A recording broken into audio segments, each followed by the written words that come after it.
मेरे चैनल को सब्सक्राइब करें और बेल आइकॉन का बटन दबाएं ताकि आपको लेटेस्ट वीडियोस रिसीव हो जाएं। अस्सलाम वालेकुम जी। आज आप लोगों के लिए बनाने जा रहे हैं एक बहुत ही मज़ेदार वैरायटी। बच्चों के लंच बॉक्स में आप इसको डाल सकते हो, शाम की चाय में एंजॉय कीजिएगा। चिकन चपली कबाब आज बनेगा। तो सबसे पहला काम, चिकन का कीमा है मेरे पास यहाँ पर 1 किलो। इसके अंदर जो हमने चीज़ें डालकर इसकी मैरिनेशन करनी, तो सबसे पहले इसमें जाएगा अदरक और लहसुन का पेस्ट 1 टेबल स्पून भरकर डालिएगा। उसके बाद बीच में जाता है अनारदाना, उसको आप अच्छे से पीस लीजिएगा। तो ये हो गया इसमें 3 टेबल स्पून। अनारदाने के बाद है सूखा धनिया, जिसे आपने दरदरा सा पीस लेना है। तो ये इसमें आप डालेंगे 3 टेबल स्पून। कुटी हुई लाल मिर्च इसमें जाएगी, आप अपने जायके के मुताबिक कम या ज़्यादा कर सकते हैं, लेकिन ये जाएगी 3 टीस्पून। बीच में पिसी हुई लाल मिर्च जाएगी 1 टीस्पून। और इसके बाद जो है ज़ीरा जो है उसे आपने अच्छे से ड्राई रोस्ट कर लेना है। तो ये बीच में जाएगा 2 टीस्पून। गरम मसाला मेरा होममेड है, 1 टीस्पून भर कर डालिएगा। नमक अपने जायके के मुताबिक आप डाल लें। मैंने इसमें 1.5 टीस्पून लेवल्ड डाला है। हरी मिर्चें अच्छे से इसको फाइनली चॉप कर लें। ये इसमें तकरीबन 6 मैंने ली थी तीखी वाली, और ये मैंने इसमें चॉप करके डाल दी हैं।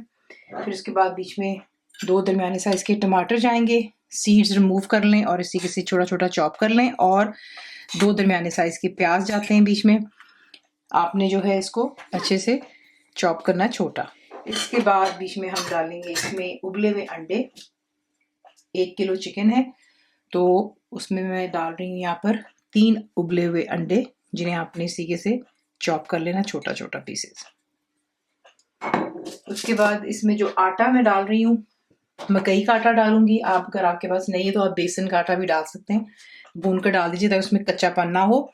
तो ये इसमें मैं डाल रही हूँ 1/2 कप जितना।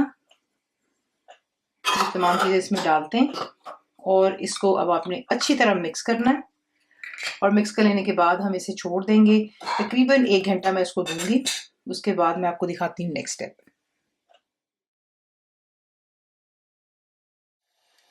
अब आपने जब इसकी मैरिनेशन हो जाती है, आपने इसको शैलो फ्राई करना है और बिल्कुल ही कम तेल में होगा, ज़्यादा इतना तेल नहीं होता इसमें।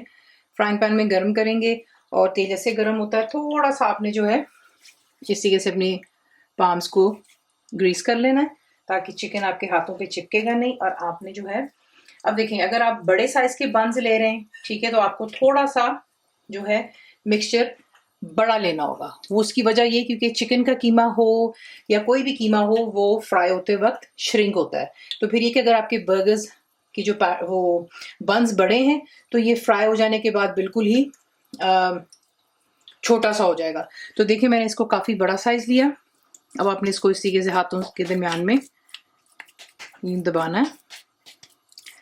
इसको थोड़ा सा फैला लीजिएगा ताकि जब ये फ्राई होगा तो उसके बाद ज़्यादा श्रिंक नहीं होगा, ठीक है ना। तो ये देखें,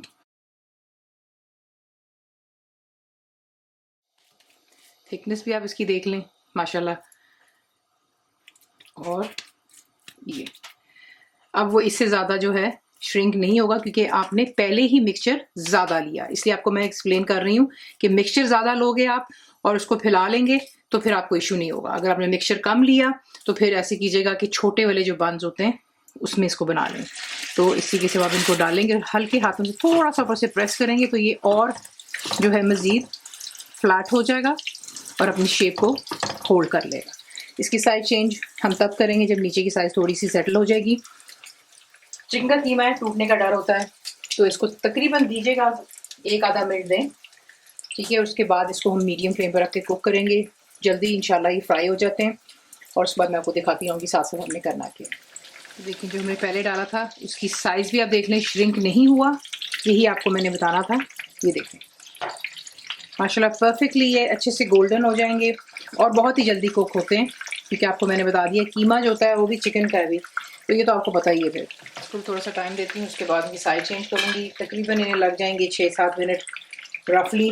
दोनों साइडों को 3-3 मिनट दे दें ताकि अच्छे से अंदर तक कुक हो जाए। टमाटर भी हमारा अच्छे से सॉफ्ट हो जाएगा, तमाम चीज़ें यकजा हो जाएंगी। और फिर उसके बाद मैं आपको दिखाती हूँ नेक्स्ट स्टेप क्या होगा। तो इतना आपने इसको ज़रूर डार्क करना है, ठीक है, ज़रा खूबसूरत भी दिखता है। तो अब इन्हें निकाल करके पेपर टॉवल टिश्यू पे रखती हूँ। जब तक हमारे कबाब तल रहे हैं तब तक इसकी एक चटनी वो भी बना लेते हैं। तो यहाँ पर आपको चाहिए होंगे लहसुन के जवे 5 अदद डाल दें। दही बीच में जाएगी 1 कप जितनी। मैं गाढ़ी दही इस्तेमाल कर रही हूँ, इसी का मज़ा आता है। वो बिल्कुल ही पतली जो होती है चटनी बनने पे बिल्कुल ही पानी हो जाती है, ठीक है ना। थोड़ी सी गाढ़ी दही लीजिएगा और इसके साथ बीच में 1 ही कप मेयोनीज डाल रही हूँ मैं। आप जो मर्ज़ी इस्तेमाल कर लें, लो, लाइट, फुल फैट, ठीक है।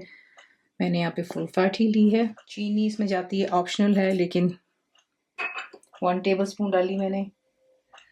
भुना कुटा ज़ीरा 1 टीस्पून बिल्कुल भर कर डालेंगे। नमक 1 टीस्पून जाएगी। और हरी मिर्चें जितना आपको तीखा चाहिए आप उतना डाल लें। ये तीखी वाली मैं 5 डाल रही हूँ, ये डालना है। और उसके बाद बीच में हम डालते हैं पुदीना, एक छोटी बंच जो है पुदीने की डाल दें। और बीच में जाएगा इसी तरह आधे कप जितना धनिया डाल दें, ठीक है। समझे, देखिए मुट्ठी भर डाल रही हूँ आपके सामने, फ्रोज़न है तो इस तरीके से मैंने डाल दिया। अब इसे अच्छे से ग्राइंड कर लें इनटू अ पेस्ट।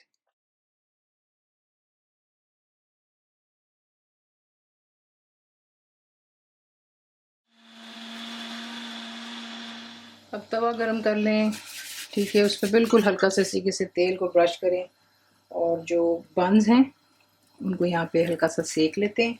तमाम बंस को सेक लेने के बाद एक साइड पे रख लें और फिर आपको दिखाते हैं नेक्स्ट स्टेप क्या है। अब आपने क्या करना है, बंस को आपने अच्छे से वार्म कर लिया। अब ये जो हमने चटनी बनाई थी ये आप इसके ऊपर इस तरीके से डालेंगे। अगर आप गाढ़ी वाली दही इस्तेमाल करेंगे तो फिर ये कि थोड़ा सा गाढ़ा बनेगा। अगर आपने ज़्यादा पतली दही इस्तेमाल की तो फिर जो है ये बिल्कुल पतला बन जाता है, ठीक है। सॉस जो हमने बनाई वो लगा लिया।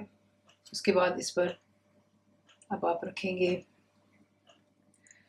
कबाब। ये देखें पूरा उसी के साइज़ का बना है, ठीक है ना। ये मैं आपको समझाने की कोशिश कर रही थी। ये देखें थोड़ा सा बड़ा भी हो, इट लुक्स नाइस। अब इसके बाद आप इसके ऊपर डालेंगे एक स्लाइस चीज़ का डाल दें। एक स्लाइस चीज़ का डालूंगी पहले।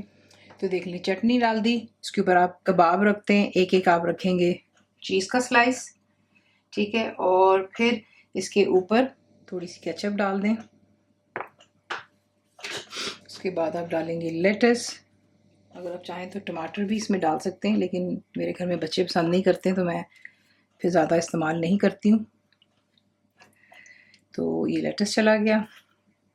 इसके बाद इस पर थोड़े से चंद स्लाइसेस हम डालेंगे अनियंस के, क्योंकि जब आप बर्गर बना रहे हैं तो फिर ये चीज़ें ज़रा थोड़ी ज़रूरी होती हैं और इससे इन्हीं का जायका आता है। इसके ऊपर थोड़ी सी अब हम अपनी चटनी और ड्रिज़ल करेंगे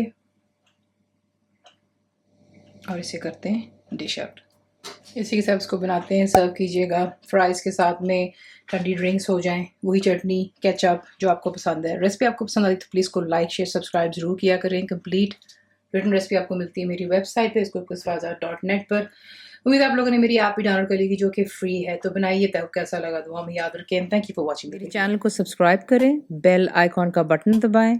मेक श्योर कीजिएगा कि ऑल भी प्रेस कर दीजिएगा ताकि आप लोगों को मेरी लेटेस्ट वीडियोस रिसीव हो जाएं।